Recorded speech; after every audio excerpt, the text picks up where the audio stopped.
Welcome back, watch fans. We got another exciting, amazing, unbelievable, but true episode for you today. And I thought I'd show you this video, share with you this video, get your feedback on this.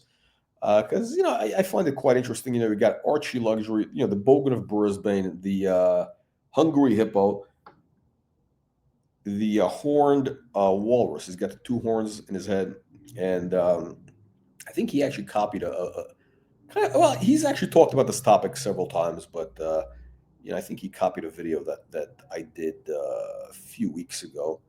Talk about one of the big issues in the watch community, which is you just have too many. Is it perception or reality? Is it your perception that the so-called hobby, it attracts a lot of just low life scum, or is it the reality? Is it perception or reality? I don't know what the answer is. Actually, I'm neutral. I'm neutral because it could be everybody has their own biases, but let's see what the so-called pontiff has to say. And I don't know how it could be the pontiff if, again, without a Patek Philippe perpetual 3940. I don't think you can call yourself a pontiff, but whatever. We'll give him the benefit of the doubt. China, guys.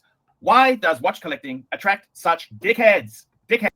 Yeah, why is that? I mean, there is a lot of low life trash in this so-called universe, but I tend to think most of it is at the lower end. I think most of it is kind of at the Rolex fanboy end. And again, it's another video I did, but yeah, I think when you're talking about these channels that you look at, like the Archie, Bukiakistan, the Chomostan channel, the Kakistan channel, those are basically the dickhead channels that really attracts kind of like the guys that kind of at the bottom of the food chain, what are they called, the low quality people. It's the low value, and the value increases as you kind of get into vintage.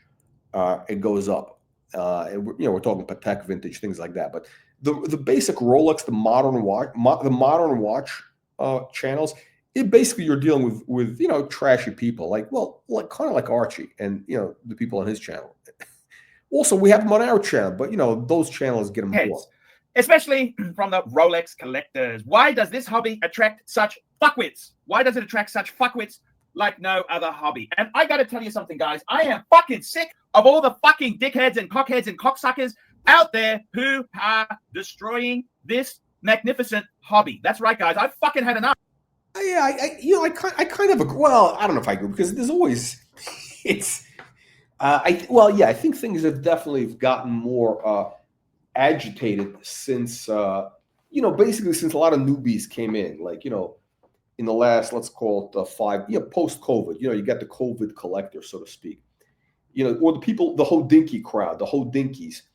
The people who've come into this in the last like 7-8 years. Well, I would say definitely with COVID, it really it accelerated. With the timepiece gentleman types, you got the Okuk, you got the JJ Bukiak channel, those type of people, low class people, definitely,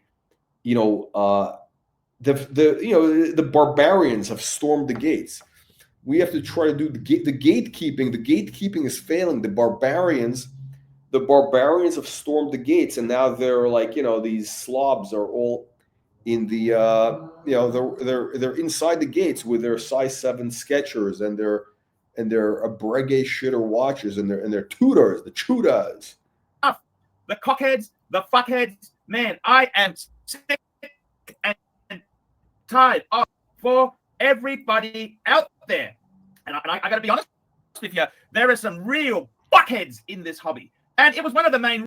I don't know, what do you guys think? Are there a lot of fuckheads in the so-called hobby? Leave your nasty and vicious comments below. Let me see if I can... Let me see here. Put this out here. We will put this out. There we go. Make sure you click the like, subscribe button. Upvote. I heard that's what you're supposed to say to get the algorithm. Reasons that I got rid of a watch that I truly, truly did love. Want my face to look youthful and healthy. I finally found a product that works. Been shown in studies to actually make you look younger. I mean, I actually really don't. You know me, I'm always like these ads for makeup. You know, it's interesting. I saw that the Curly show. He was doing a thing with that guy. What's his name? The Grifter of Venice, and the other guy, the other drunken Irishman, his buddy there. And that guy was talking about his makeup routine. I mean, this guy puts on like 3 different things of makeup on his face every day, like more, maybe, who knows? He buys like a skin cream that's $150. I mean, it's kind of weird. No, I mean, for like again, I think the guy's, I'm pretty sure is straight, right? I mean, it's a little weird, right? I mean, but maybe not. Maybe listen, you know, listen. I guess if you're putting your face on the internet, maybe it does make sense. Maybe I should use more. One watch I truly did love, the gold Rolex Submariner, the Submariner, aka Gold Dancer. I got rid of it because of all the dickheads, the fuckwits in this hobby. Yeah, see, I know exactly what he's saying. See, here's the problem. Like this watch, the Rolex Submariner, like even like I'm wearing the King Tut right now, which is the two-tone. So that's like the poor cousin of this, right? The two-tone, the King Tut. And the problem with the watch is, I mean, it's a great watch. It's the icon. I think that's really the one to get, the two-tone, the bluesy as they call it. The peasants call it the bluesy. But the problem is, that watch is just like, every newbie, every grifter, people who are not really into watches, they all gravitate towards that watch because it's such a, it's kind of a beautiful watch. And listen, being a Rolex, it's very, it's durable. Listen, I'm not going to go through the whole sales pitch, but yeah, that watch has been a victim of its own success. And, when you wear that, everybody asks, oh, is that a real Rolex? Or is that, I really don't want the hoi polloi. I don't want the hoi polloi complimenting about my watch. You know what I'm saying? Like, like I don't want somebody, saying, wow, what a nice Rolex. I don't want that because that means, you're dealing with low lives. But if somebody says, oh, wow, that's a nice Patek Ellipse. Wow, what a beautiful ellipse. Or wow, that's a 5130 travel time. Is that the perpetual calendar? Wow, gondolo. Then you're dealing with higher quality people, right? But yeah, the problem with this is look, these kind of colorful, flashy watches, it just attracts, it attracts the masses. That's the problem. It is a mass product, it's a mass luxury product. And this attracts, your basic, low lives, like, those channels, Bukyakistan, Kakistan, and Chomostan, and the Pontifstan. And it pains me. It pains me to no end to tell you the reason I sold my solid gold Rolex Sub. It wasn't financial. It wasn't anything to do with the gold was irritating my skin. No, there's just so many cocksuckers who are in this hobby who make me violently fucking ill. That's the reason I got out of that piece. And I've got to be totally honest with you. There are people in this hobby who just make me want to vomit. Vomit. That's exactly it. And I sold the solid gold Submariner, and I picked up a Patek Philippe 5110, which unfortunately was stolen from me. And here's a Maserati dial Daytona. I was trying to go away from the hype. And before we go on there, just very quickly there, guys, quick wristwatch check. Look at this. I mean, the guy's gone way downhill. The Breguet. I mean, the Breguet is another mass market. Yeah, that's kind of a scam brand. We did a video on this. Again, Breguet. Don't believe the hype. It's just a bullshit mass-produced brand by Swatch. Okay. Yes, good. They have some nice technique. It's just an old-fashioned looking design. Mass-produced. Okay. Don't believe the hype. It's just garbage, and you're going to lose your money with Breguet. Seriously. And it looks terrible. I mean, this guy's wearing a dirty T-shirt. He's wearing a dress watch. It's just everything is just wrong. And the watch, actually, this guy, the watch actually looks small on him. This guy must be huge because this is a big watch and it looks kind of small on his Pontiff, as the leader, as the supreme. It kind of looks. Being, I'm wearing a Breguet 7057 traditional. Look at these arms. He's like, it's all fat. It's all like blubber. And I've got to tell you guys, I really have to tell you, the amount of fuckwits in this hobby, it is just so destroying. It's interesting. Yeah. So, actually those two, I guess where Archie is going is, because again, the problem with Archie is he's got no balls. This is what he doesn't tell you. Because again, I did another video on this is, you have, a lot of these newbies and a lot of tomato cans, crayon eaters, and you know, Palmolive dish soap drinkers. You got these guys like the Keslowitzes, you got the Oakocks, you got the Peasant Philippes, you got Archie himself. You know, people who think they know everything, right? But they don't. They have no taste. I mean, look at you know, they have no style. They're low class trash, right? I mean, look at this guy. Look at his fucking t-shirt, the baseball caps indoors, the flip flops. Listen, basically the problem is with Archie is he doesn't believe, he doesn't trust his own taste. He doesn't trust his own taste. So when he had those watches, everybody was saying, "Oh, it's old fashioned," or "Oh, it's two tone." "Oh, it's like oh, you can't afford a full gold Daytona." By the way, these are actually really nice watches. These two, actually, I think are good watches. Why did he sell them? Because he got he got what do you call it? He got psyched. You know, listen. I don't give a shit what the peasants say about my watches, because I know that these people are not, they're not at my level. So I mean, I can't, it's like, if somebody who's kind of at a higher level tells me that my watches are crap, then I take it seriously. But when some peasant lowlife who's like a Rolex fanboy says, "Oh, you have a Patek 3940, that's a lady size watch," or "Oh, Patek Philippe, that's a lady." Well, yeah, okay, yeah. I mean, these guys started collecting what, 5 years ago? They just started buying they bought the first Rolex 5 years ago, whatever. I mean, they they don't even know, they don't even own a Patek Philippe, right? But now these two watches that Archie had, actually, I think they're great watches. And he shouldn't have sold them but he got, everybody was telling him bullshit, and he listens to it. He doesn't believe in his own taste. I think this was actually peak Archie. This was the height of his collection. It's amazing because that Rolex Daytona with I think they call it the racing dial. I think they call it the racing dial, right? Blue dial with that's actually, I think at some point that's going to be a desirable watch. The racing dial actually makes the watch more readable, frankly. It does work on that. Also, it is a racing watch in theory, so it does work. And it's a little bit, it's flashy watch. You got the gold, the blue, the red. It's the King Tut. It is a King Tut. It's a King Tut Daytona. And I'm not sure. I think those are like under 20 grand right now. And it's funny. I remember when he had this, that watch was like 15 grand. I think he also had the King Tut Submariner at the same time, right?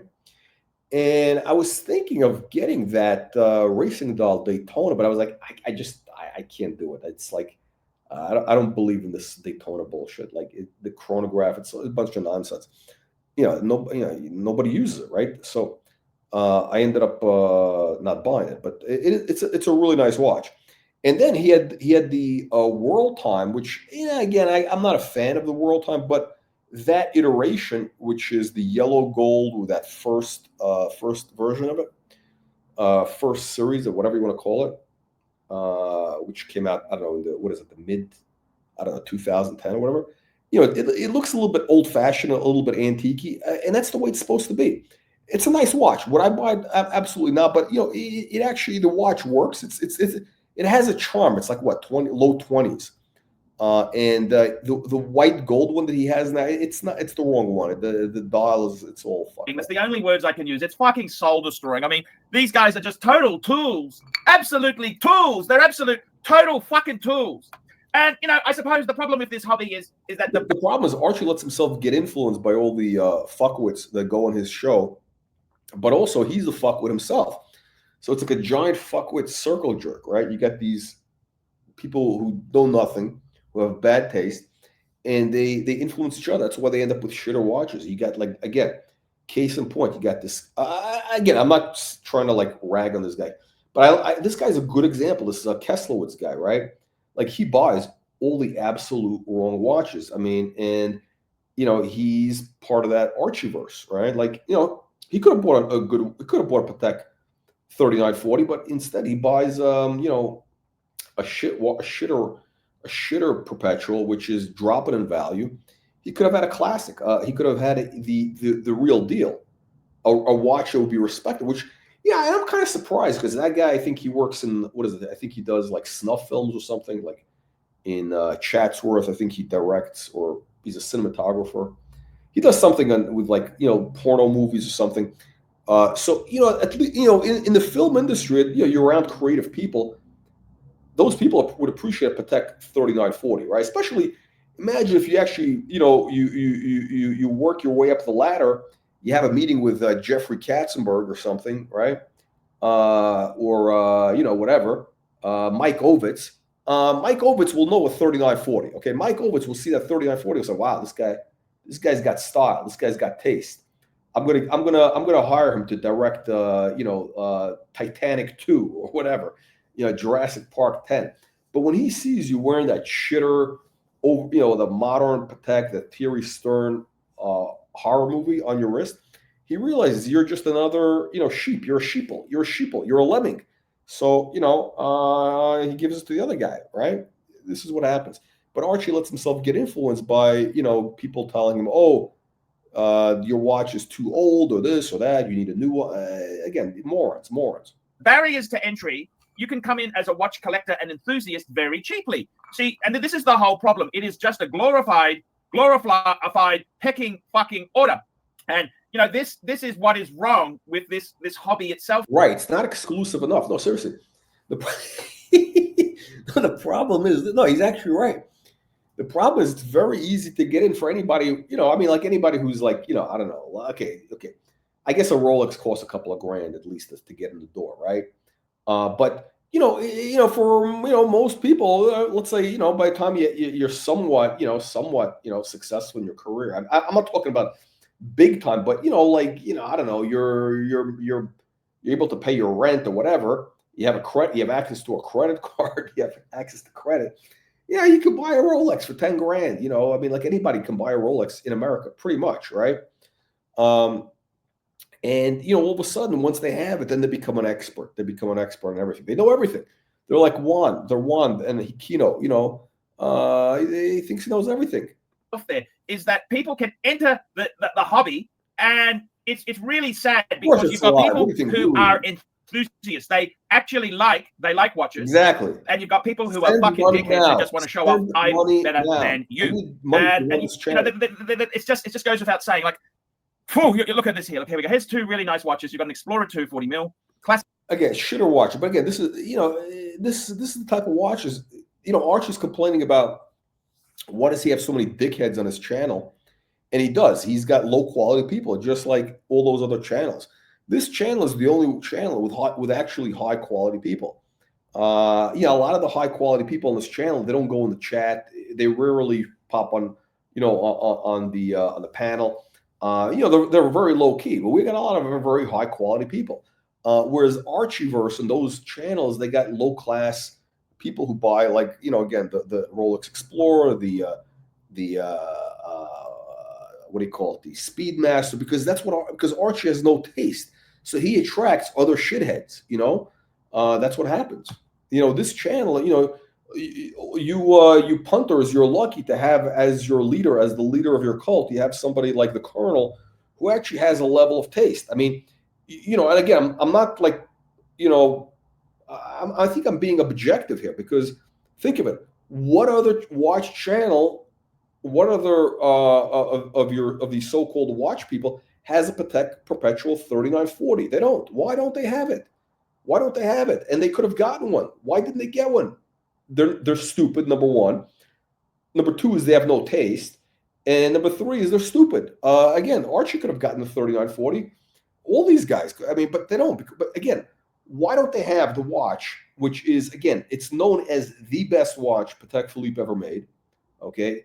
Philippe Stern himself, that's the real deal. Philippe Stern was the real deal. That's the guy who made Patek. That's his daily wear. That's his daily watch, okay? And again, it's the best watch Patek Philippe made, and Patek Philippe is, basically the best watch company, mass market watch company, right? So it's the best, basically makes it the best watch in the world. Now, again, to qualify, it is not the absolute highest complication Patek makes. Yes, I know they do some whatever chiming, masturbating watch for $5 million. Okay, I'm talking about, normal production. Even though the 3940 was only made in less than 4,000 pieces over 25 years, okay? Which means 150 pieces a year across 4 metals, okay?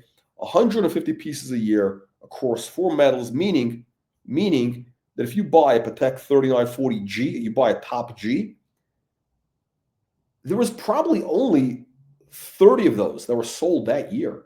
30 or 40 of those that were sold that year. So it's a very exclusive watch. That's the way it works. That's the way it works. Unbelievable, but true.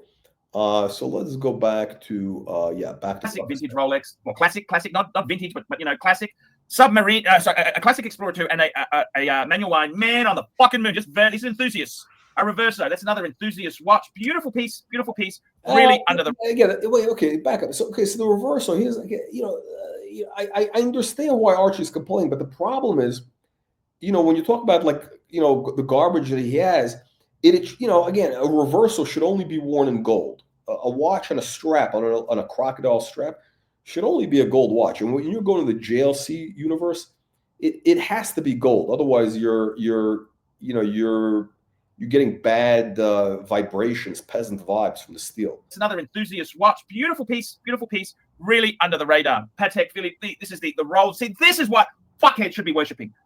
Patek and pussy, but they don't. They worship the fucking crown. Look at this. This is Speedmeister. Beautiful classic watch. Explore it. Look, this is where the effort should go into watches like this. IWC, another great. Yeah. By the way, the IWC, it's not my cup of tea, but it's an honest watch. I mean, whatever, I think it's called the Ingenieur or whatever it is. It's an honest watch, and IWC actually did some interesting watches back in the I think what's his name did them for him. What the hell is his name? Gerald Genta. He did one called, I think, Yacht Club, which was actually a pretty cool watch. If you can get that in gold, it's a nice watch. Again, same era as the Nautilus, as the Royal Oak, same type of vibe. And again, why do they call it the Yacht Club? Which is kind of a corny name, but again, because there was a nautical theme. You get it? Royal Oak, Nautilus, Yacht Club. It was all. These guys are all so incestuous. These Swiss bastards. Great brand. Using the right weight matters. The body pod lets you easily understand what is the fastest way to. And I mean, there are so many beautiful pieces. Yeah, I'm talking about fat slobs, and look at this. The AI is so brilliant. I'm talking about fat slobs, and I get an ad for a scale. But the dickheads, they all want the hard-to-get Rolex, the hype, baby. And this is the whole problem, is that the serious... You know what it is? I think what's happened is originally the watch thing was about,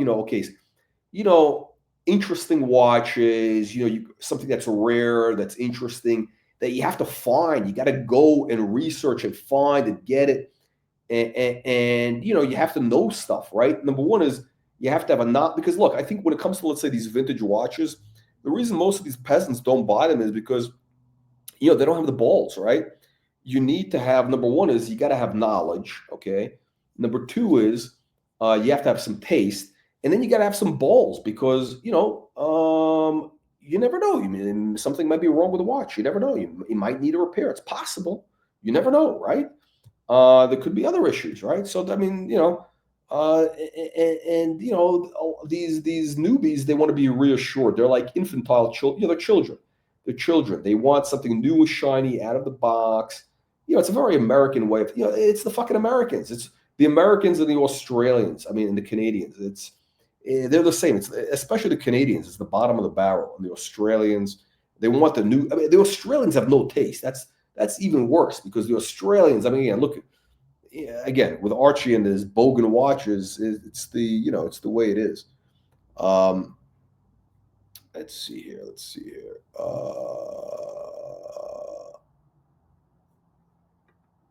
No, I disagree. No, you can only wear it in gold. Enthusiast is brushed aside by the fuckwits in the hobby. I mean, there are some beautiful pieces that are there, but the reality is it's the undesirable element that is attracted to this hobby. The gold dancer, typical. You know, I know a guy who's got a gold dancer. I'm not going to name him. It's like he's wrapped it in rubbers, sticky tape all over it so it doesn't get damaged. I mean, that's like having sex with condoms. I mean, okay, it's novel when you're first starting out. Okay, rubbers offer protection, and but once you're in a committed monogamous relationship, take the fucking rubbers off, sunshine. Take the rubbers off. Even you can. Yeah, you know, it's like these people who don't wear their watch. I mean, like, you know, if you buy, here's the other thing, right? You know, these people, they buy the watch and then they don't wear it. Oh, I'm afraid it's going to get scratched. Oh, it's good. Listen, if you're afraid of the watch getting scratched or this or that, you know, basically it means you can't afford to buy the watch. I mean, it's like if you can't like wear it daily, you shouldn't be buying the watch. You shouldn't be buying it, right? Like if you're afraid of getting it banged up, like what's wrong with it?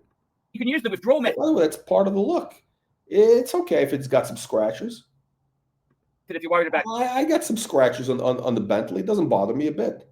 Pregnancy, but no, you know, these guys. He's got cheap, nasty plastic. He wears rubbers all the time. He eats processed meat. Doesn't even have, you know, ribeye. I didn't even talk about Wagyu or grain fed or just cheap, nasty processed sausages.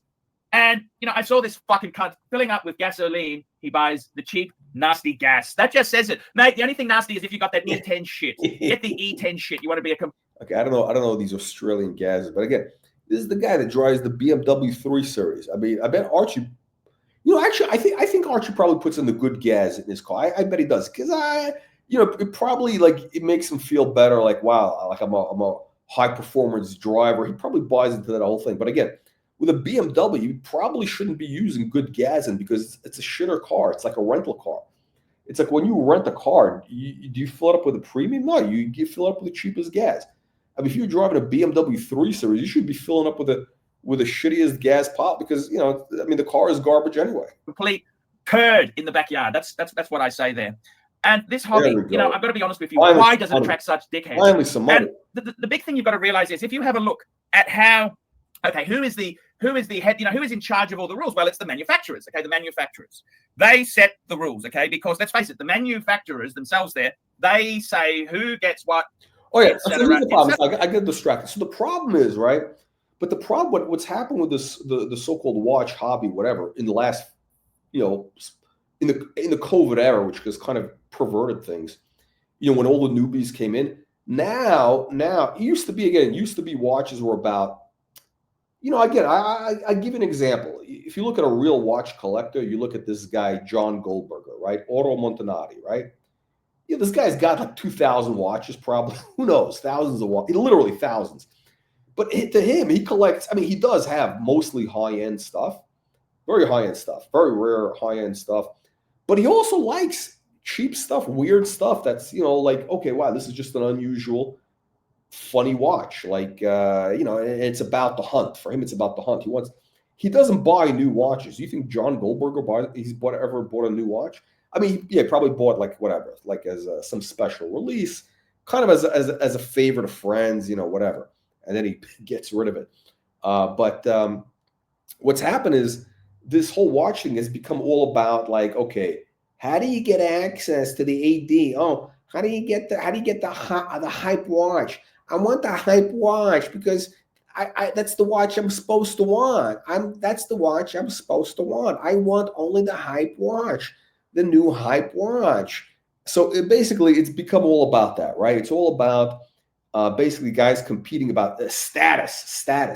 It's become a status thing in terms of who can bamboozle their AD or who can, you know, allegedly have be so important that he gets the call to get, you know, some so-called desirable watch.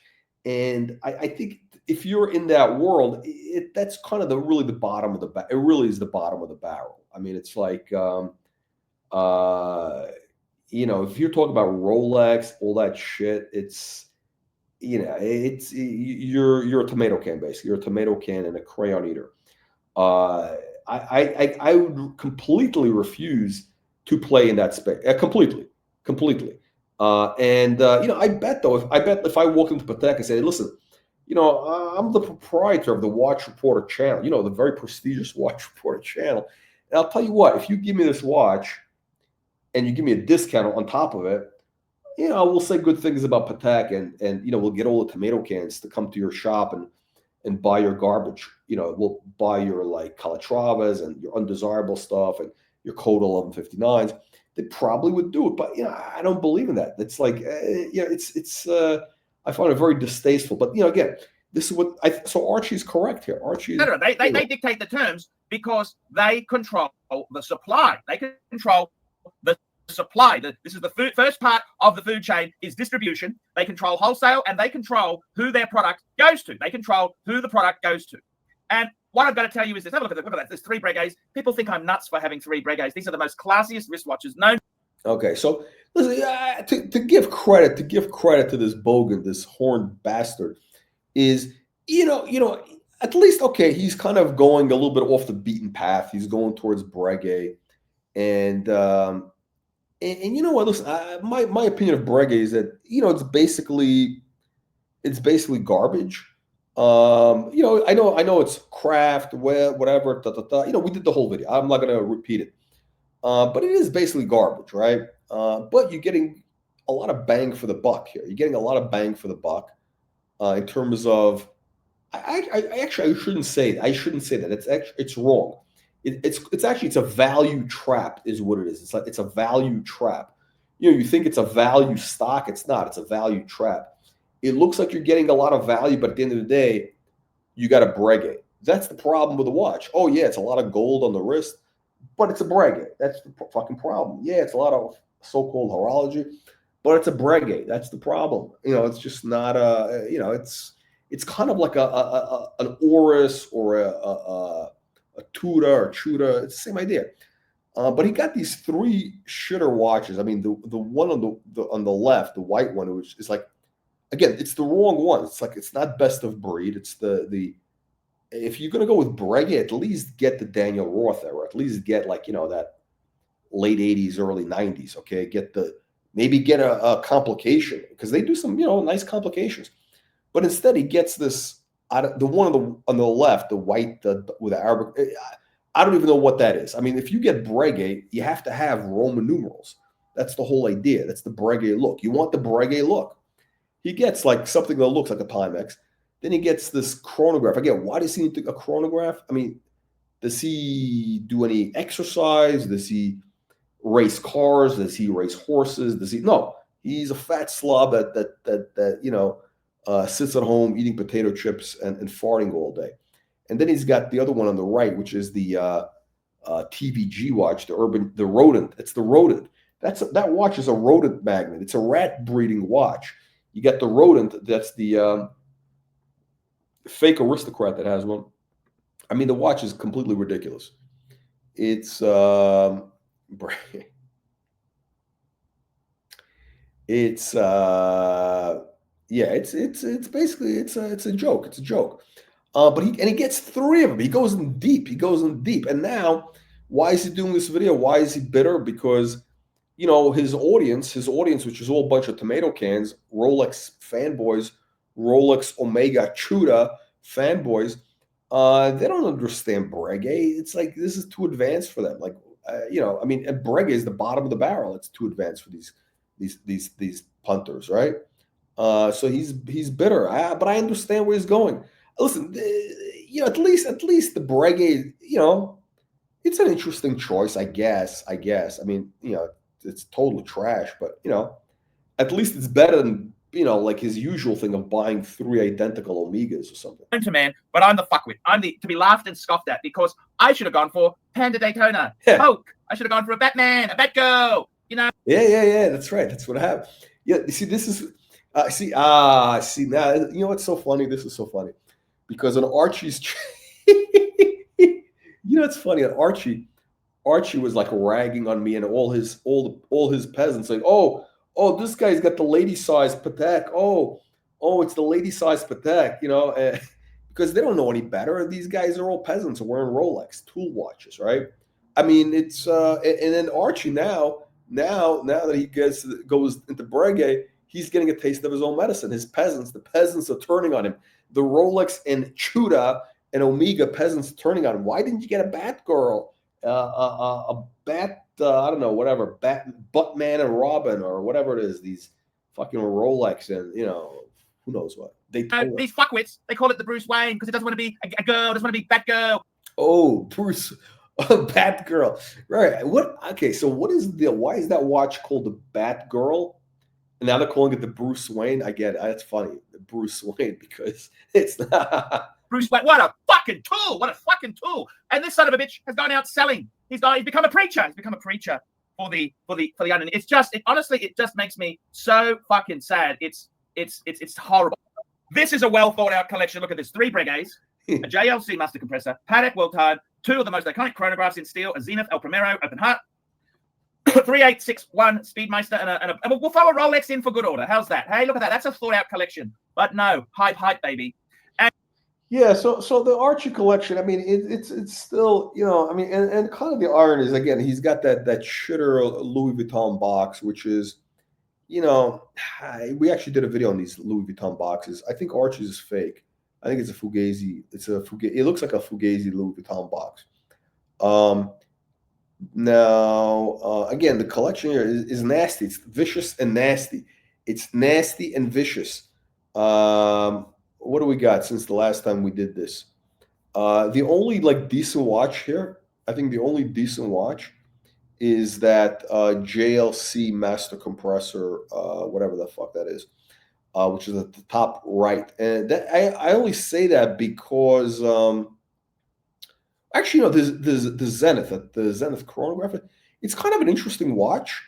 If you get it cheap enough, because it's a chronograph. It's got this open work thing. It's kind of interesting. It's better than, and it's what, like $5,000 or $4,000. So it's, good value. Now the Speedmaster, again, so banged out, the Submariner is, again, that's the new ceramic, which is a horrible, disproportionate. The ceramic looks cheap, nasty, and vinyl.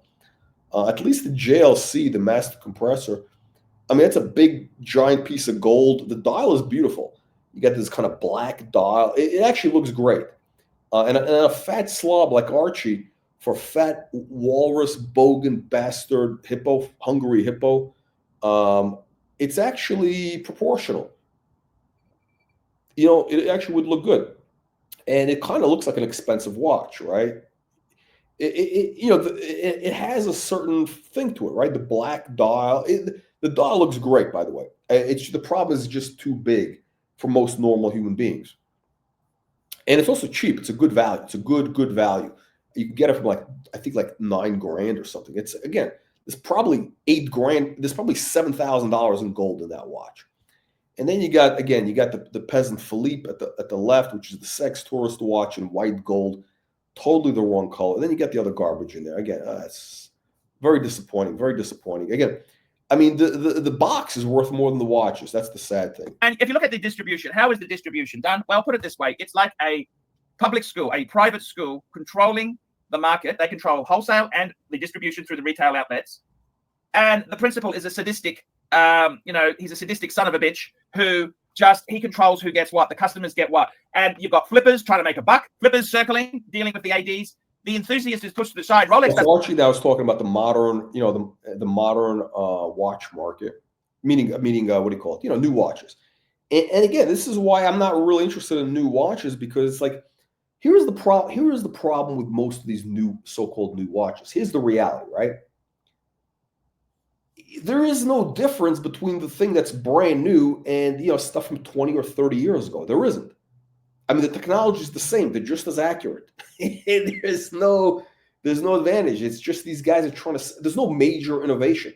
They're just trying to sell you like something shinier.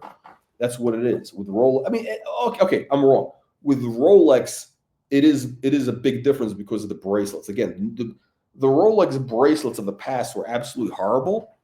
The clasps were tomato can metal. Finally, they're doing good stuff. So with Rolex is the only one where actually it's worth getting a new Rolex. It does make sense to get a new, but I would say not the ceramic stuff. I'm talking about again, I'm not trying to talk up my own book, but the Yachtmaster there's no ceramic in the Yachtmaster. It's pure gold and steel. The Daytona also you could do. And there's nothing wrong with the Daytona. Look, if you should get a Daytona if you actually use those timing functions, and some people do. I know some people who do that stuff. And I use timing functions all the time, but I do it on the Yachtmaster or the Submariner or whatever. The date is great, but again, the ceramic stuff that they're doing is garbage. But again, there's no upside to these new watches than the previous generation. Like, the new AP is Royal Oak is not any better than the one they were doing, in 2005. Yeah, pre-2005 there was a difference, but once you get into 2005, you get the nice bright dials. There is no difference between the modern. I mean, yeah, you get a display back. Okay, big deal, big fucking deal. It's not worth it. It's not worth degrading yourself and wasting your time playing that game. Because again, if you can afford that watch, it means your time is valuable, right? So how many hours are you going to waste with jerk offs? It's just not worth it. Doesn't give a fuck. They want you to. And also the other thing is this: the problem I think is if you buy these new watches, then you become like one of these peasants. People think you're one of them, right? You're one of those peasants. Look, if I were to buy a brand new Royal Oak, like a 37 millimeter, Royal Oak 37 millimeter, the problem with that watch is, other peasants in that universe would think, oh wow, it's a Royal Oak, because they're peasants, right? That's what they want. It attracts other peasants, right? But when you have a vintage Royal Oak, when you got the owl, you got like a dual time, you got whatever, you got a perpetual from the 80s or the 90s, then those watches attract a higher caliber. They attract a higher caliber person. You know what I'm saying? It's like you don't want the new watch because the new watch attracts, peasants.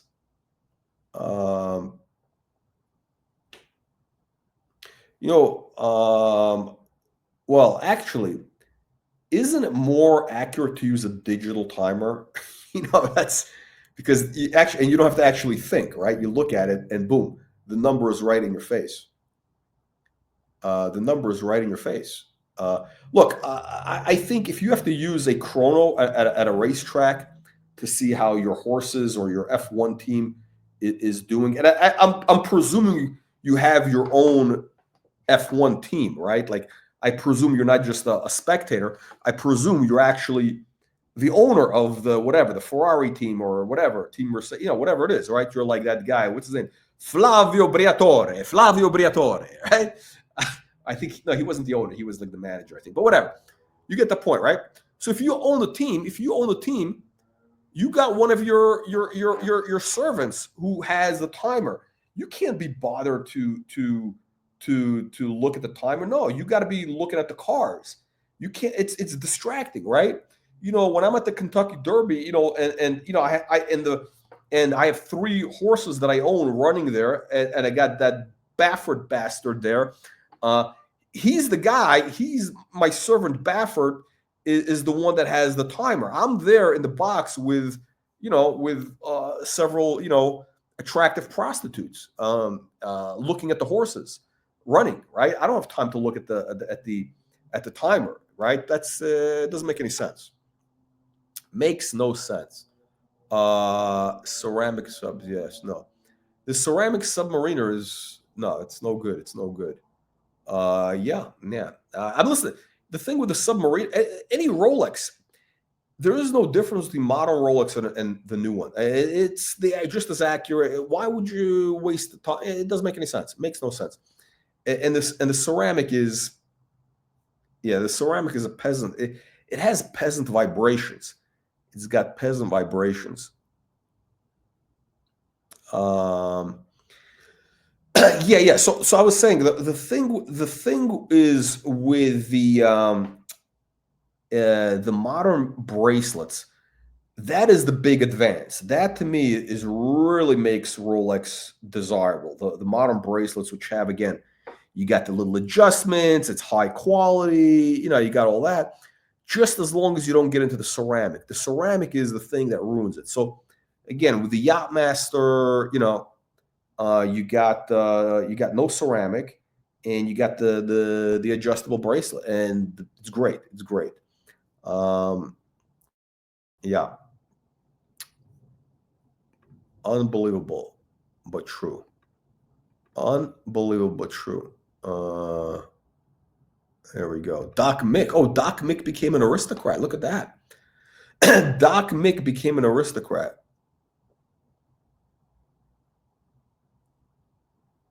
Exactly. Yeah, I mean the owner, the team owner. No team owner wears a Daytona. Okay, I guarantee you, they're not wearing a Daytona. They're probably wearing like an RM or something. Maybe actually they do. They just do. I don't think they use those timing functions. It doesn't make any sense. You can't. You look at it. It doesn't. It's just. It's too small. The numbers are too small.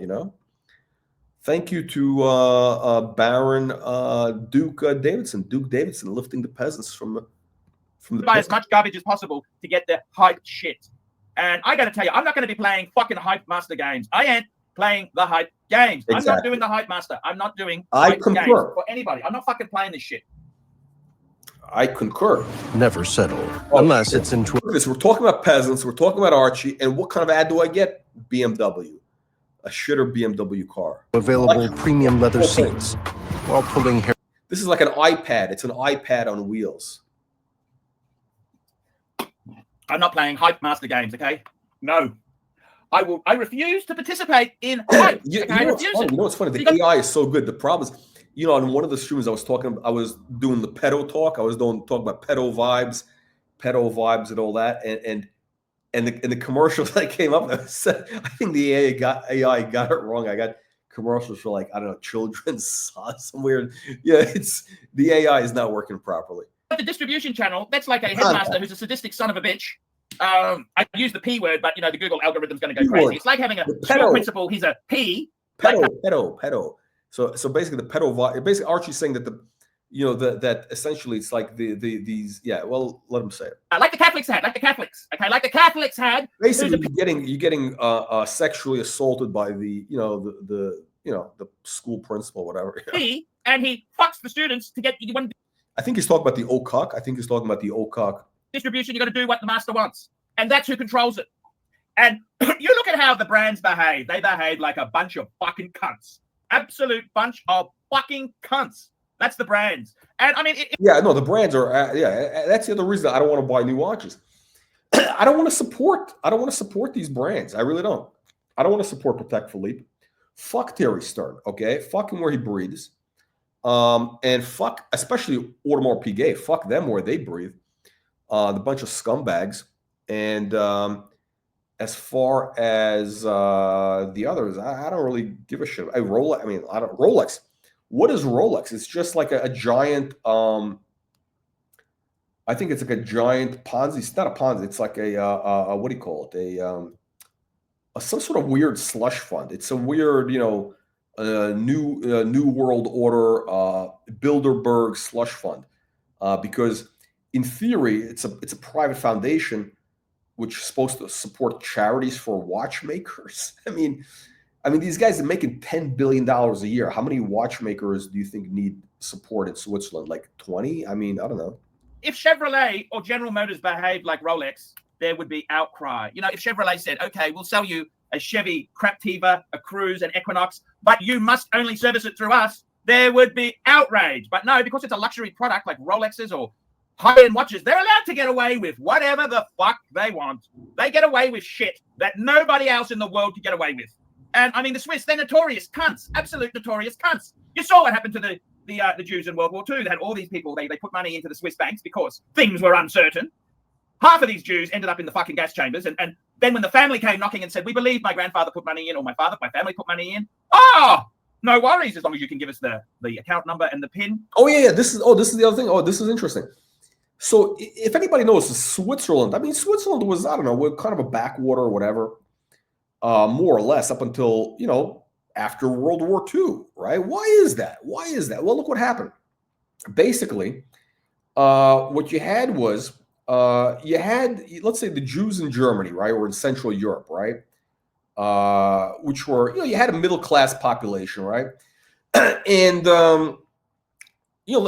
some of them put money in some of these Swiss banks, right, and what happened was, hey, they were killed, right? the 6 million Jews killed in Europe, right? If you go to Europe, there's no Jews in Europe. I mean, basically there's no Jews left in Europe. I mean, basically Hitler killed all the Jews in Europe. So if whatever relative came and said, hey, my father or whatever, my uncle, they had, they died in Auschwitz, and they had, I know that they put money into UBS, okay, or Credit Suisse. So the Swiss bank, Credit Suisse, UBS, what they would say, oh, okay, that's fine, but but we need to see the death certificate. We need to see the death certificate. Well, interesting. I don't think the Germans were providing death certificates, at Auschwitz and Dachau. It wasn't part of the thing, right? So basically, that gave the banks an excuse to keep the money. And the other thing was also insurance. That was the other thing, the insurance companies. That was even a bigger problem, because let's say, I think there was a couple of big insurers. I think one of them was Generali, or whatever it was, right? And they basically said, oh, we're not paying out a death claim because you don't have a death certificate. Oh, the family died at Auschwitz or at Dachau. We understand, but unfortunately, we can't pay out a claim because there's no death certificate. So basically, what happened is they were able to keep billions of dollars, right? Over the year, by the way, that was 80 years ago. That adds up, right? So there's billions and billions of dollars. And here's the great thing with banks, they have, there's a whole banking thing. They have to keep a certain amount of reserves or whatever. So they essentially have this free money that they've been playing with for, the last 80 years. And that was actually one of the reasons that the Swiss banking sector became so big, because they didn't have to, pay out, or give back all these deposits. They're sitting on these deposits. They're making money on these deposits that there is no claimant on. There's no liability, basically, right? And we're talking about, like, it's a lot of money if you really do the math, right? You do the math. I mean, shit, it's that's what happened with Switzerland. So the Swiss are basically the scum of the earth. I mean, like, sure, the Australians are bad, the Canadians. But the Swiss are really, and the Swiss brands, they're not going to give you ice in the wintertime. I mean, they charge you for they nickel and dime you with every little thing. I mean, if you go into a Swiss, whatever place to buy something, they'll charge you for the plastic spoons for takeout. We'll give you the proceeds. No, you don't know. Absolute fucking cunts. Fucking cunts. And you think in the watch industry it's any fucking different? You think it is any fucking different? You guys have no fucking idea. It is fucked. Absolutely fucked. Because they're a bunch of cunts. And I'm just telling you, you think they're going to behave admirably. Do you know? No. What is this thing with the Calvinists? The Calvinists are what? Very puritanical? What is it? They are very thrifty. I don't know. They're very, what is it? Not flashy. That's the whole thing with Calvinism, right? What is the Calvinism thing? The Calvinists are very,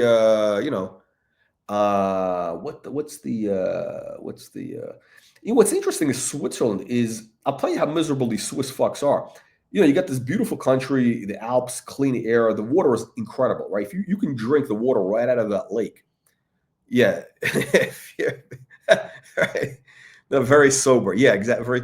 Listen, no, the problem is with Switzerland is beautiful country. You go in the lakes, the water is incredible. You can drink right out of the tap. The tap water in Lucerne is better than Fiji water. Okay, it's the best water in the world. You just it's delicious, right?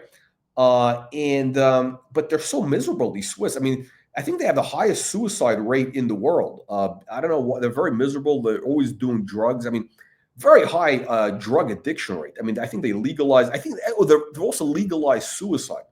They've legalized medically whatever, or doctor assisted suicide, because they're so miserable. And again, it's such a wealthy country. They got it's very high standard of living, and they're just miserable fucks. They're miserable. Hey, the food is overpriced. The food is all overpriced. Yeah, I mean, it's like, Yeah, what do they do that's good? The cheese? The cheese, is that their only decent product? That's interesting. That's right. And what's the border? The border, it's like, what is it? It's Geneva, between Geneva, Geneva and what's the place next door? What's the place next door? Whatever it is. Anyway, but actually no. But the whole whatever the Swiss touch is shit, right? Like Lugano, the Swiss Italian part is also kind of like, very sober, pure, very like the stiffs. They're a bunch of fucking stiffs, a bunch of stiffs. But they know how to make good clocks. I mean, but here's the thing. Listen, it's at the end of the day, right? We're all God's creatures, right? God created different types of people for different things, right?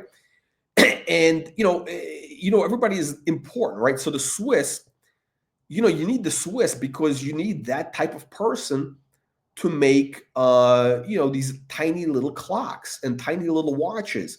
You think a normal person is going to sit down for 8 hours a day making a perpetual calendar watch? You think an Italian is going to do that? A Frenchman? Are you crazy? You think a Greek is going to do that? I mean, come on. It's going to be only the Swiss, and maybe the Germans. Maybe. Well, three. It's kind of the same thing, right? They're kind of the same, but the Swiss are like the most like uncolorful.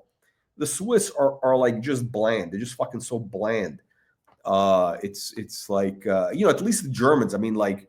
You go to Munich, right? Munich, they have a sense of style, right? They got some, taste. They have good beer. They have beautiful Baroque art. In Austria, they had this, they have that Euro trash sensibility, which is nice, right? It's like, let me see what do we got here?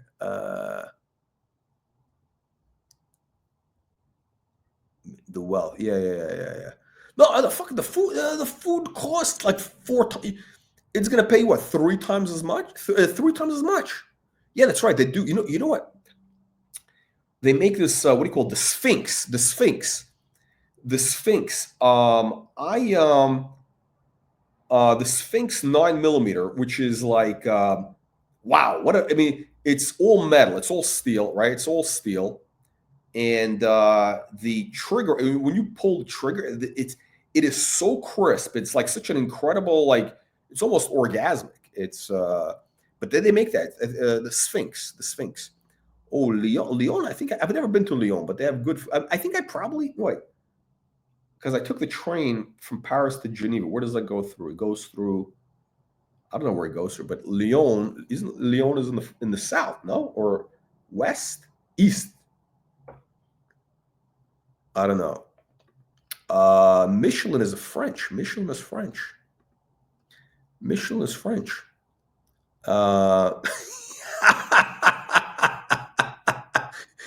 I think that's what it is. Yeah, they got better things to do. I mean, they're chasing women, they're drinking wine, eating. They got things to do. Going to the beach.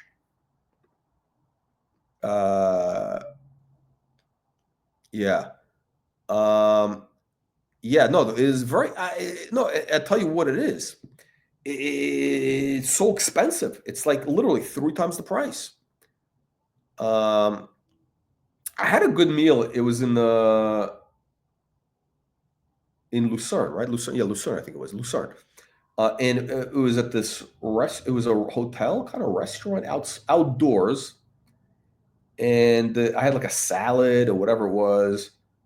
I'm not sure what was in the salad, but maybe it was a sandwich. Yeah, it was very well made. Everything is very clean, very professional, very perfect. Everything's like literally, like they give you the glasses. The glasses are clean. Like everything is like, tip top, like crisp, beautiful. Ironically, though, the hotel I stayed in, the internet wasn't working. I was like, For 2 days, they didn't have internet. I was like, what kind of, how can you be in Switzerland and not have functioning internet? I mean, that's a disgrace to have, something not functioning. Oh, and of course they wouldn't give me a credit or whatever on the on my thing, because once they got your money, oh no. I don't know. You Google it. Unbelievable. Let's go back to Archie. And this is the whole reason the watch industry attracts fucking dickheads, because you've got people who are insecure. They play the dealer games. They suck the cock of the schoolmaster. Okay, who is he talking about? Is he talking about the old cock? Who's sucking the cock? Because you've got people who are insecure. They play the dealer games. They suck the cock of the schoolmaster. Is he talking about the old cock? What do you guys think? Is he talking about the old cock? Who could be talking about? They play the games to get the rare and hard to get shit, and then they come out on the forums. Oh, I'm so much better than you. Oh, wow. Short man syndrome, like short man JJ syndrome. That's all it is. Short man JJ. Size 7 Skechers short man syndrome. JJ is like a pin. He's like a bowling. He's like a bowling pin. Short. It is a short, fat, and round. JJ gets upset because I called him out as being a fat fucking short cunt. I mean, hey, since when hasn't truth been allowed? And I've got to tell you, why does watch collecting, attract such dickheads? You look at how the brands behave. So JJ Bukiak, and he's got the Pillsbury Doughboy. I think that's his grooming. That's his groomie, the Pillsbury Doughboy with the Taliban beard. And now we've got a big crash. It's all gone pear-shaped. It's gone pear-shaped. And all I can say is it couldn't happen to a nicer bunch of cunts. It couldn't happen to a nicer bunch of cunts. Archie's angry and bitter. Archie's bitter and angry, and he's hoping that the world collapses. And he's rooting for the markets to collapse so that he could, say, I told you so or something, but I don't know. Look at this. Let me see here. The Bitcoin is holding on. I mean, I really do think there's a very good chance of a very significant pullback. Let me look at the charts here, like end of day action here. Let me look at the end of day. I didn't look here. Let me see. Yeah. You never know. It's these markets are funny. It could be today. Might have been today may have been like a could be the bottom. Could be we may have a bottom. We don't know. We're not gonna know. We're not gonna know till next week. But it looks like the market may have found a level of support in the short term, right? It's very possible. It could be.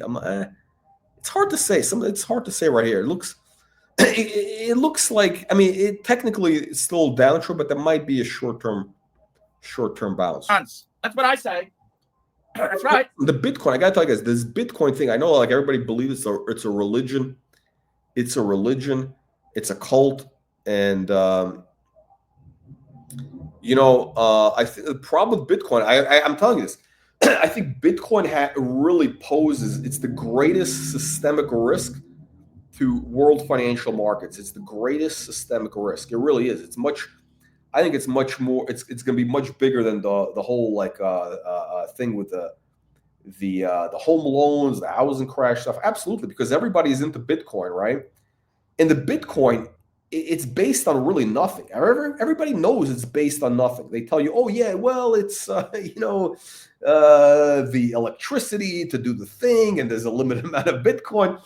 But what do you do with the Bitcoin? There's no it doesn't do it. It's like there's no. It's air. It's air basically, right? It's basically like, you could say, well, you could say the same thing about the dollar or any currency. Well, no, because at least the dollar is backed by the American government, which has, they have guns. Okay, they got the military, and they can raise taxes. They could take all your money. So, yes, they could pay the debts. Whereas Bitcoin is based on it's vapor. It's vaporware. It really is. I mean, it was 25 cents at one point, or a nickel. It was basically worth what, 25 cents, and now it's 85 grand. Because what? I think it's the greatest scam. It's like the Tower of Babel. It's like the Tower of Babel, in the Bible, right? It's like everybody believes that the whole world is buying into it. Like literally the whole world. It's universal. It's a universal religion right now, the Bitcoin. People believe in it like it is a religion, right? Because if you don't believe in Bitcoin, they say, "Oh, you're like a boomer. You're like whatever." But the Bitcoin could just, it could become worth zero tomorrow. I mean, it's a fugazi. It's a giant fugazi. And and now what you have is, and this is why now this is, I find shocking that Trump, who's I think is a smart guy, Trump is saying that he wants America to have a strategic crypto reserve. Like, what the fuck is a strategic crypto reserve? I mean, what strategic value does owning crypto have? That I don't understand. Gold, I get it. Oil, yes, you need oil, petroleum reserves. I get it. Certain, strategic metals, whatever. Bitcoin, crypto, what the fuck do you need crypto for? I don't want my money tied up in crypto as a taxpayer. Exactly. This guy knows. I mean, the Dutch know. The Dutch know a scam. They know a bubble. If anybody knows a bubble, it's the Dutch. I'm curious, how many Dutch are buying crypto? I don't know. Is it big in the Netherlands? I think it's big worldwide. It's big, like literally everywhere. I mean, there's guys in caves. I mean, the Taliban are using crypto. I mean, people in caves use crypto. Everybody owns it. And the problem is, now you have these companies. You have publicly traded companies like MicroStrategy. I guess they changed their name now, but their whole thing is, oh yeah, we own crypto. That's it. We're just, our best use of creating shareholder value is by owning crypto. I mean, like, what the hell is that? I mean, that is the ultimate signal of, we're buying tulips. We're going to own tulips. So we're just buying these tulips. Well, actually, listen, with tulip bulbs, to give credit, tulips are beautiful flowers. I mean, I understand, yeah, you could have rare tulips, and I can understand that you could have actually a legitimate value to a tulip, having some sort of thing. Again, assuming you can reproduce them, whatever, grow more of them. I mean, I don't know. I don't grow tulips, but at least there you have some sort of value with the tulips.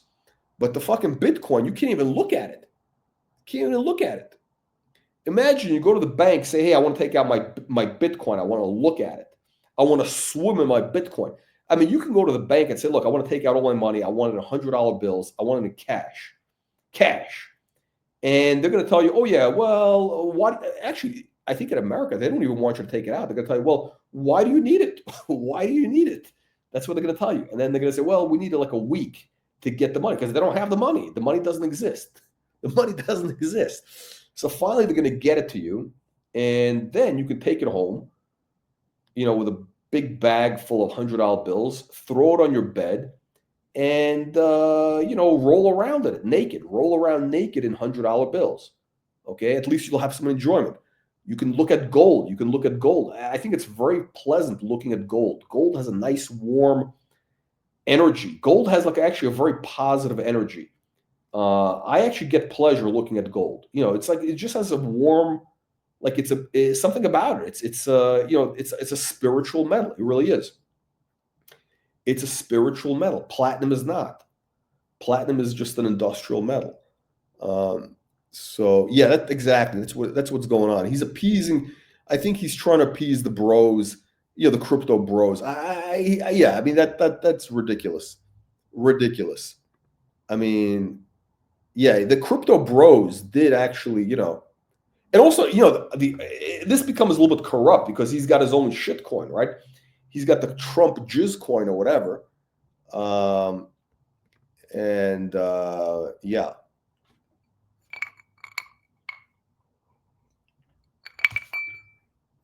Yeah, well, it could be, but the problem with the Bitcoin is it the universal currency? I don't know. I mean, what is it backed by? What is it backed by? Like, what is it, you know?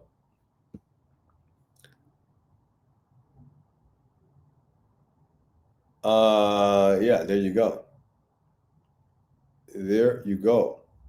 But no, I think the at least gold. Okay, gold is what you buy if you're worried about the dollar or if you're worried about currencies. Gold.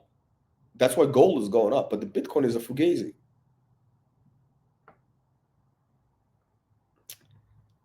No, wrong. Okay, we got again. This is we got one of these cult followers. Yeah, there's a set supply. You believe that? But who cares? A set supply. It's like, okay, there's a set supply of I don't know, whatever, the Patek or whatever shit watch. Who cares? Nobody's interested in it. Gold is by the way, you can't even get gold now. Yeah, you try to find gold, okay? You try to open a gold mine. Listen, gold is God's money, okay? You know who says that? Robert Kiyosaki. Gold is God's money. Gold it actually has a long spiritual thing. Gold is mentioned in the Bible, like right in the beginning, like something about the river, the land of Ophir, and which is Africa somewhere, right? And the gold is good. You know, doesn't say that. Well, why would it be mentioned? Gold. I mean, why? Yeah. Bitcoin. Here we go. Now, okay. Now, does Baron Omar own any? Does Baron Omar a believer in Bitcoin? Is Baron Omar a believer in Bitcoin?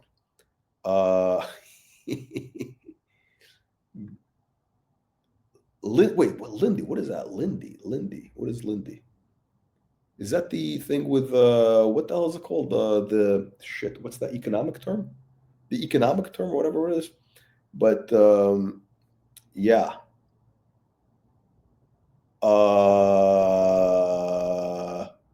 He's not a believer in Bitcoin. Is it because you're old? Is it because you're a boomer? You're not a believer in Bitcoin? Because I think it could be. What I'm concerned about is this. I'm concerned about. Here's the thing. I think Bitcoin is. I think it's binary. Either I'm dead wrong because I really don't. I think it's a scam. But it could be also like I might be just dead wrong. It's very possible. It's very possible that I'm dead wrong, and like I just don't get it. I could be because look at all these kids, these 20-year-olds, whatever. They love crypto. But maybe just like again the Tower of Babel and the Tulip Mania. I mean, it's whatever the South Sea bubble. This is like I think the greatest systemic risk. And when Bitcoin blows up, I think when Bitcoin blows up, when people realize that it's a giant fugazi, what's going to happen is, I think there's going to be there could be an economic collapse. There could be a collapse. Lindy. Oh yeah. Okay. Basically, this what is it? So it's called some sort of good. No, what is it? A Lindy good or something like that. Withstood the right. They withstood the concept of fun. Now, is Taleb, is he a fan of crypto? I don't know. I think he might be like whatever. He's agnostic. I think he's agnostic. He's basically like a speculator. He'll go for whatever. I mean, short term. What is the use case?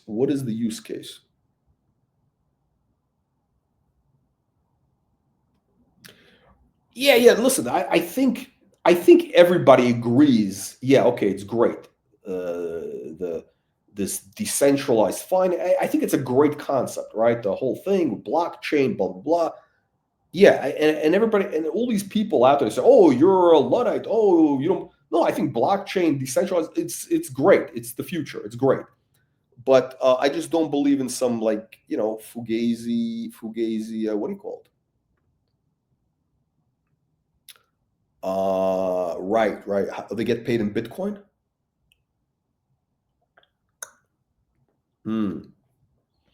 if Taleb is not a fan of crypto, well, that tells you everything you need to know. Neither is Buffett. Neither is Buffett. And, you know, it's, but I tell you something, I mean, like, as a speculative thing, I mean, it's just a great speculative, you know, I told you guys this joke before, but there's an old joke. There's like an old joke about, I think, where did I read this? I think maybe this is actually from Taleb, Nassim Taleb's book, but there's an old joke, right? There's the sardine futures exchange, right? And they're trading sardine futures. And I don't know if you know, guys know how the futures market works. I know our Dutch friend knows about the futures because, you know, the Dutch invented commodity futures. But so basically, you know, in theory, you can take delivery, right? So, you know, the guy says, okay, I'm going to corner the sardine market. He bought, you know, he basically he buys up all the contracts, and then he says, okay, I'm taking delivery because, and if he takes delivery, that means really the market goes bananas because nobody has it, but he takes delivery. Says, okay, you want physical delivery of sardines? No problem. Here's the warehouse, you know, and here's your thing. And the sardines are at the warehouse. So the guy goes to the warehouse, opens the doors, and you know, these crates of sardines. Okay, he opens the one crate, takes out a can of sardines, opens it up, because just, you know, out of curiosity, he says, hey, let me try it. I paid all this money, and the sardines are rotten. The sardines. Then he opens another crate. Those sardines are rotten. Then he figures out, shit, all the sardines, he cornered the market, all the sardines at the clearinghouse, they're all rotten. So he goes to the chairman of the exchange. He says, hey, I was ripped off. I was ripped off. This is a scam. These sardines are all rotten. I demand proper sardines you know, I demand to take delivery of clean, you know, fresh sardines. The chairman of the exchange goes, what are you, an idiot? The sardines futures, it's for trading. It's not for eating. It's for trading. So that's what Bitcoin is. It's for speculation. It's not for any use. It's just for a jerk. It's like a giant circle jerk. It's a giant mental masturbation. There we go. There we go. Oh, there we go. Okay. No, we got believers. We got true believers. I don't know. Let's go. Okay, so let's go back to Archieverse. These Sephora colognes are a scam. Did you know these luxury fragrances cost almost nothing to make? Well, David and I used to spend so much money. I got two bouquets. I got these two bouquets and their t-shirts selling colognes, selling perfumes here. I mean, listen, I'm going to give these guys a marketing tip. If I'm buying perfume, cologne, whatever, I want to see good-looking people, right? I want to see beautiful women, handsome men, elegantly dressed. I don't want to see a couple of bouquets in t-shirts, you know, with their scrawny arms sitting in a room with bad lighting. Like, what the fuck is this? Like, and by the way, I read an article in the Wall Street Journal that cologne is a huge thing now with kids, like teenage boys. They're all getting into cologne. I think that's why Artem Pizdets, Tim Wright, does a whole show about cologne, and that's why the Okuk is a big supporter of that channel. Well, I'm not going to go in that whole direction, but you know, it's weird. I mean, I like cologne, but you know, I mean, like it's weird the way these people, they collect cologne, they're into it as like a whole thing. They collect it. Like, what the fuck is that about? On premium fragrances. It couldn't happen to a nicer bunch of cunts. And for me, I'm going to Breguet. I'm putting my money. Archie's rooting for the collapse of the world, and he's going all in on Breguet. He's going all in on Breguet. And fuck the rest of you guys with your Rolex and Patek. For the watches that are horological excellence, high-end watchmakers, groundbreaking at value for money prices. Breguet. I don't need to fucking apologize for buying Breguet. Of course, we all saw the video from that guy. Who's, you know, the guy, the guy about talking about Breguet being a shitter brand. Yeah.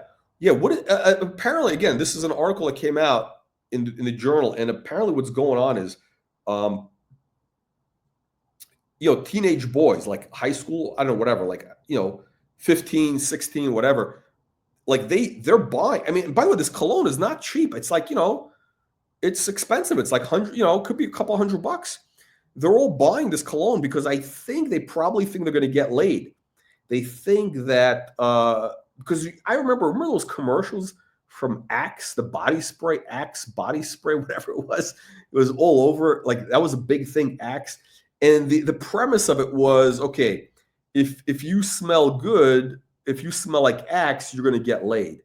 And listen, that's a very appealing message to any 15-year-old. I mean, no, it really is. Like, okay, you smell like this, and you know, this is how you get girls. I mean, hey, good marketing. Good marketing. Breguet. Breguet is overpriced. I think Breguet is overpriced. No, that's actually the sardine thing was no, the Trading Places was orange juice, but kind of along those lines. Kind of along those lines. Kind of along those lines. Yes. Okay. Okay. Proudly own 3 rose gold Breguets. Yes. And if I had more of a fucking HELOC, if those bastards at the bank would have given me more, I would buy more Breguets. That's what I do. Okay, so this guy's taking money. He's taking out a second mortgage. He's taking out a second mortgage, home equity line or whatever, to buy watches. I mean, that's a good use. I think that's a very prudent use of funds, especially Breguet. I mean, yeah, that's what I'm going to do. I'm going to take out. I'm gonna borrow money. I'm gonna buy. Okay, let me see if this trade makes sense.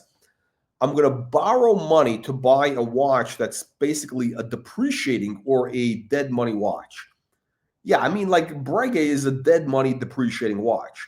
Now, okay, I could potentially foresee maybe buying, you know, I don't know. You know, some watch which is but again, I don't know how much he's paying, but I assume it's got to be 8%. And I get that 8% is actually it's a high bar. It's a high bar for watches because very few watches, first of all, very few watches appreciate, and of those that appreciate, very few appreciate it at 8% compounded. Very few.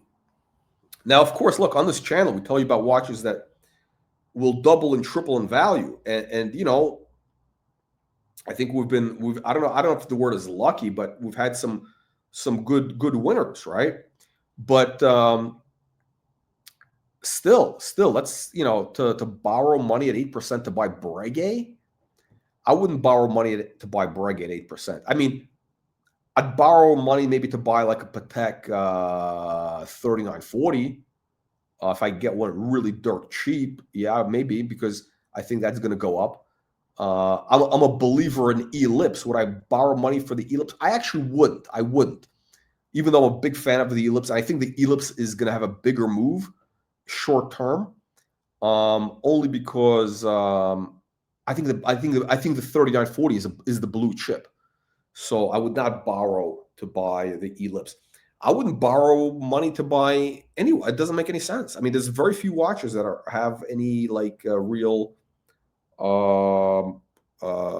Again, because a high bar, 8%. Hey, man, I would fucking do it, man. I would fucking do it because that's where you should be putting your money, is into things you like, horological significance. You're not sucking the dealer's money cock, now. not playing the dealer games. No, I want what I want. That's exactly it, guys. So, man, I got to tell you, the reason this hobby attracts such dickheads, you just look at how the manufacturers behave, how the brands behave, and all I can say is it couldn't happen. This watch market crash, it couldn't happen to a nicer bunch of cunts. Guys, I'm ArchieLuxury. Please subscribe. Subscribe to this channel. We need your membership. Subscribe. Check out. I think that I should say also, yes, guys, we need your money. You got to subscribe now. Send money now. This channel costs, again, millions of dollars. My daily stream. Not the Archie, but morning and night. Morning and night. Yeah, let me put this guy on mute while I talk about the Watch Reporter channel. Today, check the fuckers out. And please, guys, ArchieLuxury. Guys. Okay, that's it. This is what happens. I mean, this is you taking advice from a guy with horns. He's got horns in his head. He's got horns growing out of his head with this fake brick wall, borrowing money from the bank to buy Breguet watches. I mean, I don't know. I mean, at least with Rolex, maybe, you know, I don't know. Oh yeah, Piatine.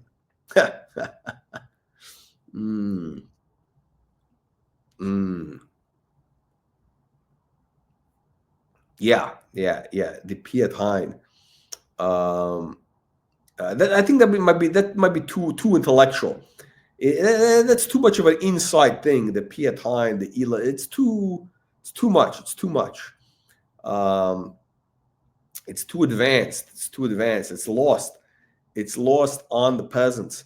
All right. So what are we're gonna say? We got this. Let me see. We got.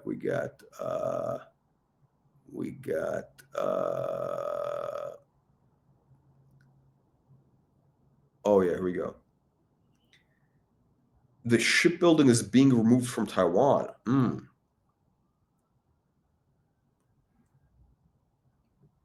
Yeah, this is very interesting because okay, so this TSMC, right, the Taiwan big semiconductor, they're going to open a big plant in the U.S., right? I think Intel is opening a big plant. I think in near Scottsdale.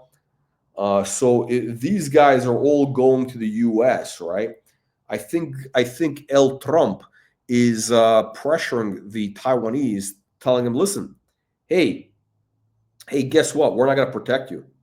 I mean, what's in it for us? I mean, what the fuck? Why would America send, send their, their children, basically, your sons, your daughters, whatever, to fight a war, like, on the other side of the world, when these people have their own fucking army, they're wealthy. The Taiwanese are wealthy, right? They should be buying arms from America. They should call that guy Eric. What's his name? Eric. The guy from Blackwater. Eric, whatever his name is, the Blackwater guy, and he'll build him a military. He'll build him a military. Well, America shouldn't get involved, but yeah, I think this is very interesting. Yeah, I think they want to have the shipbuilding come back to the U.S. Chip making here because the Taiwan is really not. Taiwan may not belong for this world. I mean, it is technically part of China. I mean, it does technically belong to China. I mean, the people there are Chinese, right? It's like, I don't know. It's like Ukraine, Russia. I mean, it's kind of the same thing, no? It really is. And the Taiwanese are Chinese. I mean, the Chinese. I mean, it's like, why are we getting involved? I mean, why are we getting involved with these Chinese people? It's like Singapore. They're Chinese, right? Taiwan is Chinese. They are a breakaway. I hope the Chinese are listening. They're going to send me some money. The Chinese government should send me money to be their spokesperson. But yeah, the Taiwan is a breakaway republic. Okay, it's a breakaway rebel state that basically broke away during the revolution. So yeah, it's I don't know. Look, whoever sends money to this channel, if Taiwan sends money here, we'll support Taiwan. If China sends money, we'll support the Chinese case, because I could see either way. I could really see whoever is going to send money is going to get the support of this channel. Yeah, I'll tell you what I like. I like the fact that at least Trump is honest. Trump, at least he's honest about it. He says, look, you want protection? You got to pay for it. I mean, you got to give us your oil, or you got to give us your your rare earth metals, whatever you got. I mean, really. Eric Prince, very interesting guy, very smart guy, that Eric Prince. I mean, that guy is a brilliant guy. But at least Trump is honest. I mean, look, this fucking grifter, this, what's his name? Artem Pizdets's father, which is Zelensky. So that guy, I mean, why is America supporting, in theory, it might have been better if the U.S. wouldn't have gotten involved. Then basically Russia would have walked in, and in 3 days they would have taken it over, and that's it. It would be like another thing there, and maybe a couple thousand people would be dead, and that's it. Now you got hundreds of thousands of people dead. I don't know how many millions of lives ruined. You're talking about you got a generation wiped out, a generation of young people, literally a generation, between the Russians, the Ukrainians, a generation wiped out. It's like World War I. In World War I, literally a generation of young men was wiped out. I mean, it's crazy. A massive, massive catastrophe. World War I. Like I remember, I went to in Paris the hotel, the Drouot, the auction house, Hotel Drouot, and downstairs near the bathrooms they have like a memorial plaque. For all basically Hotel Drouot employees or whatever, people in the auction trade who died during the wars defending France, right? They're patriotic. The French are patriotic. And so, basically, so and you look at that plaque, right? And you look at, World War I has, massive amount of people. It's like, and it was across all classes. Like you look at, because the plaque says, the name of the person, but it also tells you what their job was, where they worked, right? It says like this guy was the, appraiser, auctioneer, whatever, clerk, whatever, just, it's kind of nice that they're honoring their people, right? And I mean, it was, again, across all social classes. World War I just killed millions of Europeans, right? Of course, World War II, much less plaques because, the French basically rolled over. I mean, the French basically rolled over for the Germans, like, they had no appetite. But World War I is, and this is the same thing happening in Russia with the Ukraine thing. They're fighting over, like, they haven't made any progress. They're in these trenches. They're just, it's just a giant meat grinder, and it's going to destroy the population. I mean, it's actually catastrophic. They would have been much better off if the U.S. would have said, okay, you're on your own. Okay, you guys, okay, let the Russians take over. Okay, fine.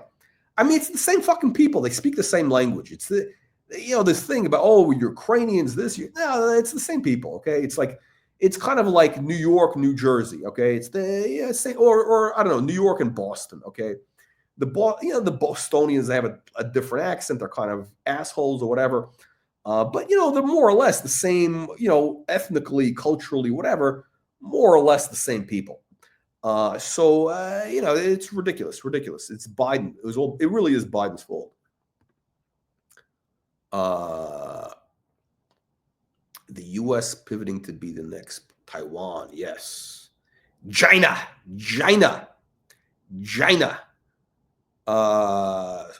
Memovox, Baron Memovox, will China take back Taiwan during Trump's administration?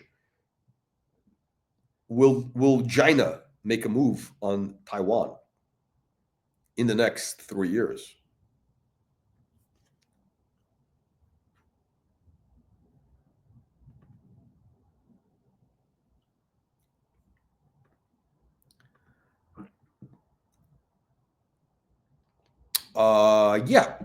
Actually, the eastern half of Ukraine is really Russians. Yeah, the eastern half is Russians. I mean, it was part of the Soviet Union. It was all, they always had some friction because, the Ukrainians, they kind of, they got, they have a little bit of their own culture. The Russian, it's not like a major difference. It's not. It's like, it's not it's basically the same shit, right? Definitely the Ukrainians did cooperate with the Nazis. Actually, the Ukrainians are very pro-Nazi. I mean, most, it's interesting. The Nazis hired the Ukrainians to work in all the concentration camps. So a little known fact. And after the war, those Ukrainians all moved to Toronto. And in Toronto, there's actually a monument to the Ukrainian SS. Fun fact. So the Ukrainians a lot, and in Canada, they're whatever. They're like war heroes or whatever, right? But no, the Ukrainian, the U.S. should not be supporting the Ukraine with this whole Russia thing, unless the Ukraine gives them, and they have a lot of resources, they got all sorts of stuff. they should pay for it. They should pay for it. Why is the American taxpayer giving hundreds of billions of dollars to these people? Who the fuck knows where the Ukraine is, right? I mean, you got people in America who are starving, right? You got senior citizens who are getting squeezed, because of inflation, because of the Ukraine is causing the inflation. Senior citizens are getting squeezed. Their social security checks are not enough to pay for food, right? A lot of people are getting squeezed. It's because of Ukraine. Who the fuck gives a fuck about Ukraine? I don't give a fuck about Ukraine or Russia. Fuck them all where they breathe.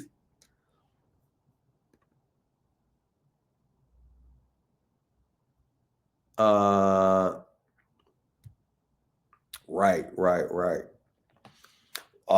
Yeah, maybe they will make a move on Taiwan in 50 years. Yeah, exactly.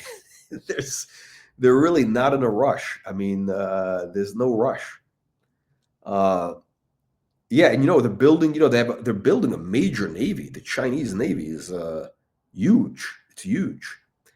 At least listen. At least with Trump, he's he's making these grifters actually pay up. Whether it's the Ukrainians, whether it's the Europeans, it's all these people, they got to start paying up. It's like this channel, we don't do shit for free, right? Like we need to have donations. We need to have donations. Okay. All right, we haven't got any donations here. We only got one super sticker. We're gonna cut this short here because this is the channel. Listen, this costs millions of dollars to run this channel. So unless we get a major super chat in the next, I'm going to count to 10. I'm going to count to 10. If we don't get it by 10, we're going to drop the stream. 1, 2, 3, 4, 5, 6, 7, 8, 9, 10, 10, 10. All right, AMF.